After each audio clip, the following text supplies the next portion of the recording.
Saludos cordiales, mi nombre es Carlos Agustín Guanipa Álvarez, estudiante de Economía General, sección 2. A continuación, en lo que viene siendo la parte de la unidad de teorías de producción, costos e ingresos, como podemos observar en nuestra presentación, el cual está conformado este grupo por la compañera Rosa Barón, el compañero Eliezer Torrealba y mi persona, Carlos Guanipa. Podemos iniciar con el tema de las teorías de producción, costos e ingresos con la parte de producción. Vemos que producción es el procedimiento para elaborar, fabricar o lograr obtener productos y servicios a través de diversas herramientas y métodos prácticos. Estos pueden variar de acuerdo a los sistemas de producción y qué es lo que se quiere lograr. Existen varias prácticas como la producción industrial, que es la que se realiza a través de cadenas de producción, líneas de montaje, que tienen unos métodos y unos procesos de tratamiento de las materias primas. Ya tenemos la producción artesanal, que ya son métodos más tradicionales, que son generalmente manuales. Por otro lado tenemos la eficiencia técnica. ¿Qué es la eficiencia técnica? Que es un término empleado en el área de la producción, en la que es la capacidad de obtener mejores resultados referentes al uso de herramientas, y estas se pueden medir con recursos empleados como pueden ser todos los procesos dentro de una organización o una empresa. Como dice acá, siempre será más eficiente económicamente el proceso que obtenga los resultados trazados a un menor coste. Realizar los procesos, cuanto menos sea el costo que sea realizarlo, mayor será su grado de eficiencia. Tenemos los tipos de empresas. Los tipos de empresas se pueden dividir de diferentes formas por origen de capital, si son de carácter público o privado, por su tamaño, si son pequeñas, de pequeñas empresas, que por lo general se denominan de menos de 50 trabajadores, las medianas empresas que tienen entre 50 y 250 trabajadores, y las grandes empresas que tienen más de 250 trabajadores. Tenemos por otro lado, según sus actividades, tenemos las actividades industriales, que son las que es de producción de bienes, mediante la transformación y la producción de la materia prima. Tenemos las actividades comerciales, que son los intermediarios entre los productores y el consumidor final, que su actividad es la compra y venta. Y tenemos la actividad según los servicios, que son aquellas empresas que brindan servicios a otras empresas. Y tenemos forma jurídica, tenemos la sociedad anónima, que es un conjunto de socios que comparten acciones, y de acuerdo a la cantidad de acciones es las responsabilidades que tienen. Y las sociedades limitadas, que poseen socios limitados, y la sociedad cooperativa, que es una asociación de personas con el objetivo de dar a los socios un puesto de trabajo en la producción de los bienes y servicios. En cuanto a las funciones de producción, tenemos que una función de producción, definiéndola de primera manera, es la relación entre la cantidad de factores productivos que una empresa utiliza de acuerdo a la cantidad de salida de qué es lo que están produciendo. Tenemos que existen los factores productivos fijos, que como su nombre lo dice, fijo, no se puede variar, y están los factores productivos variables, que es la que puede ser variada por la empresa. Por otro lado, tenemos también la función de producciones a corto plazo, que es un periodo de tiempo donde no se pueden variar algunos factores que se denominan fijos, como mencioné anteriormente. Y los producciones a largo plazo es el periodo de tiempo necesario para alterar las cantidades de todos y cada uno de los factores. Aquí es donde se involucran los factores de productivos variables. Tenemos los factores fijos. Los factores fijos es cuando ocurre una variación imprevista de las condiciones de mercado. El empresario necesita producir más o producir menos, depende de cuál sea el caso, pues que esto no sea previsto. Entonces aquí es donde se debe conseguir un aumento casi inmediato. Ejemplo, los factores fijos no se pueden, es una cantidad que no se puede ser incrementada en un breve periodo de tiempo, porque requiere mucha planificación. En cambio, los factores variables son los que sí se pueden incrementar en un breve periodo de tiempo. Que supongo un factor variable pueden ser, ejemplo, los trabajadores. Un factor fijo puede ser, ejemplo, tal vez una línea de montaje nueva, ejemplo. Tenemos por acá los factores de producción. Tenemos que las empresas utilizan factores de producción o insumos para elaborar productos y ofrecer servicios. Una función de producción describe una relación entre la cantidad de uno o varios insumos y la cantidad producida dada una determinada tecnología. Como decía, la función de producción expresa la cantidad máxima de producto que puede obtenerse, variando la cantidad utilizada de uno de los factores producidos y manteniendo el resto constante. Tenemos un pequeño ejemplo breve sobre la producción de mejillones en bateas. Para la producción de mejillón son necesarios determinados factores productivos, como una batea, un barco, diversa maquinaria, materia prima, mano de obra, entre otros. Con eso podemos hablar acá de los factores de producción. Para poder seguir aumentando la producción no basta con aumentar trabajadores. Llega un momento que debe aumentarse también los factores fijos. En este caso los factores fijos vienen siendo las bateas, las maquinarias. Los factores variables pueden ser la cantidad de trabajadores, que es como tenemos el ejemplo a continuación. En este caso el producto total, vemos que el factor variable son los trabajadores 0, 1, 2, 3. Podemos ver cómo el producto total, que es la producción de las bateas, va aumentando en miles de kilogramos según los años. Tenemos que el producto, la producción total es la cantidad de bienes producidos por todos los trabajadores e insumos aplicados a la producción. Por lo tanto, el producto total es igual a la cantidad de bienes producidos. Cuando hablamos del producto medio, la producción media se refiere a que es la cantidad de producto, un promedio de la cantidad producida por cada unidad de un determinado factor. Los factores variables en este caso son los trabajadores. Como decir aquí, este factor es el trabajo, será el promedio de producido por cada trabajador. La fórmula es el producto medio es igual a la cantidad de bienes producidos entre la cantidad del factor utilizado. Se aplican los resultados y vemos como acá podemos observar que llega un momento en que los factores fijos no son suficientes para dar trabajo a todos los empleados. Por eso en algún punto no puede ser rentable seguir aumentando los trabajadores si no existen factores fijos nuevos como lo vienen siendo las baterías. También tenemos que el producto marginal, que es un concepto muy importante en economía, que es que define el aumento del producto total cuando se aumenta la cantidad utilizada de un insumo en una unidad. Tenemos como se observa en esta tabla que a medida que aumentamos los trabajadores se consigue un aumento significativo de un producto, pero llega un momento en que esta contribución disminuye. Como podemos observar, al ya tener nosotros 4 trabajadores teniendo la misma cantidad de factores fijos, lo que hace el último trabajador solo va a producir 55 toneladas, mientras que, ejemplo, el tercero puede producir 20, el tercero ya van 20, pero con el cuarto ya solo va a 20 producir fijo. Aquí es donde toca revalorar que la necesidad es que sí exista aumentar esos factores fijos para aumentar la productividad. Y por último tenemos la ley de rendimientos marginales decrecientes. Tenemos que si se aumenta la cantidad de uno de los factores productivos del trabajo, el resto se mantiene constante, que esto viene siendo ¿qué? El capital. La producción total aumentará de forma que cada vez más lenta hasta dejar de crecer, pudiendo incluso disminuir. Pues esto es lo que veníamos hablando anteriormente, por eso lo importante es aumentar o tener un juego con los factores fijos y variables con tal de lograr la productividad y una mayor producción eficiente. A continuación con mi compañero Eliezer. Bueno, mi nombre es Eliezer Gareto Ralva Ramírez. A continuación les hablaré sobre los diferentes tipos de costos. Ante ello, quería hablarles la diferencia que hay entre gasto y costo porque a veces se tiende a confundir sobre esto.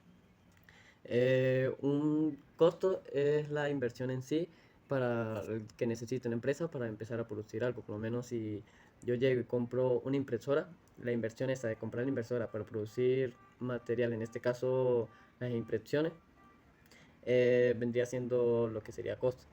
Y el gasto es para yo mantener esa impresora trabajando. O sea, un ejemplo sería el sueldo que yo le estaría pagando a la persona que está produciendo con la impresora para mantener mi empresa. Esa sería la diferencia de costo y gasto.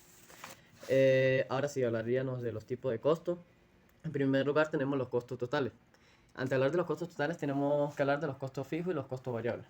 Los costos fijos no están atados al volumen de producción, es decir, el pago de alquiler o el pago de un seguro, no importa si la empresa está produciendo o no, igual habría que pagarlos a menos que ésta cerraría. Después vendríamos hablando de los costos variables. Estos están estrechamente relacionados al volumen de producción. Es decir, un aumento o una disminución de los mismos implica un incremento o recorte entre ellos. Es decir, varía dependiendo de los productos que se está produciendo en esa empresa. Un ejemplo puede ser el embalaje, de la cantidad de productos. Entre más productos haya, entre más demanda haya, más embalaje tiene que haber, o sea, se vendría siendo el costo variable, o sea, depende. Y el costo total es la sumatoria de los costos variables más los costos fijos. Por otro lado tenemos los costos unitarios, que es lo que la empresa tiene que pagar por determinado producto en sí. Después hablamos de el tipo flujo, el costo de flujo medio, que es cómo se mueve el costo en la empresa. O sea, que tiene que pasar la empresa para pagar el producto. Después venimos hablando de los costos marginales, que es el gasto de producir una unidad más o el ahorro de producir una unidad menos. El costo contable, después hablamos de los costos contables. Los costos contables es el gasto en sí, o sea, de pagar un bien o un servicio. Por decir, si una persona tiene un local o una empresa, el mobiliario que tiene dentro de la empresa vendría siendo el gasto de bienes y servicios. También hablamos del costo de oportunidad implícito.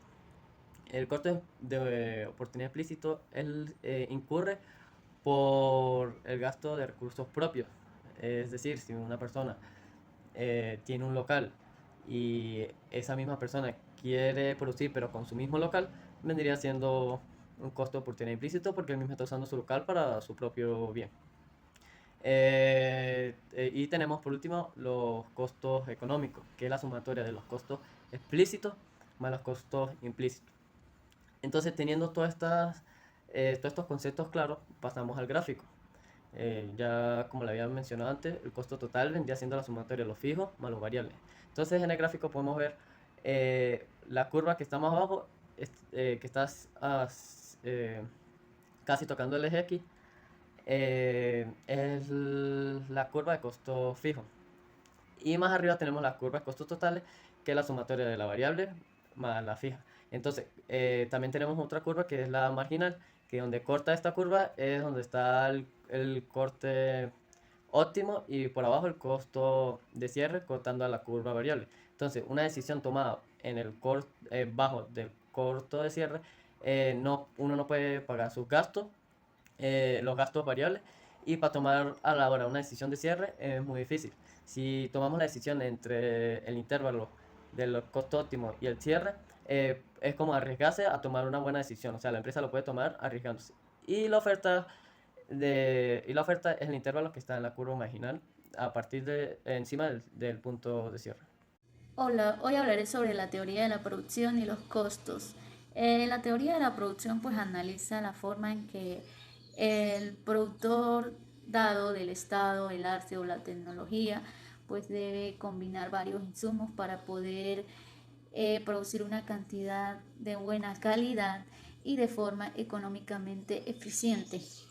Toda sociedad tiene que organizar de algún modo un proceso productivo para poder obtener una solución eh, a los problemas económicos fundamentales. La producción puede estar en manos del Estado, sería como el sistema comunista, o en manos de la empresa privada, que sería un sistema capitalista. Pero ambos casos pues son de la actividad productiva que pues deben estar como con ciertas leyes y principios generales para tomar una consideración del empresario para que logre la máxima producción con máxima economía bajo cualquier tipo de organización socioeconómica. Bueno, le nombraré unos principios de la actividad económica que son el principio de la escasez, la ley de los rendimientos decrecientes, principios eficaz económicos y la distribución del ingreso. La distribución del ingreso pues es un punto muy importante porque se dice que es un indicador económico global que muestra relación entre la población y los ingresos nacionales de un periodo determinado. También está el sectorial, el funcional y el personal. Los ingresos totales es el ingreso obtenido por la venta en totalidad de cada producto, o sea, de los productos, es el total de la venta de los productos. El ingreso marginal pues corresponde al ingreso generado por el aumento de la producción de cada unidad. El ingreso medio pues, es el promedio del ingreso por unidad vendida, es decir, que el ingreso total dividido por el total de unidades vendidas. El beneficio económico es la ganancia que se obtiene en el proceso económico, por ejemplo, la empresa y sus operaciones. El beneficio económico pues se calcula como los ingresos totales menos los costos de la producción y la distribución. La producción para las ganancias es una característica agregada del programador o producción que incluye los costos operativos, ya que esto permite pues calcular las ganancias a base de los ingresos generados de las ventas menos los costos operativos de la producción de la solución. Como pérdida pues entendemos cualquier situación o actividad que no se agrega al valor del proceso. Esto es como lo adicional a lo mínimo necesario de los recursos, ya que pues se pierden materiales, se pierden equipos, se pierde personal, tecnología, tiempo, etcétera.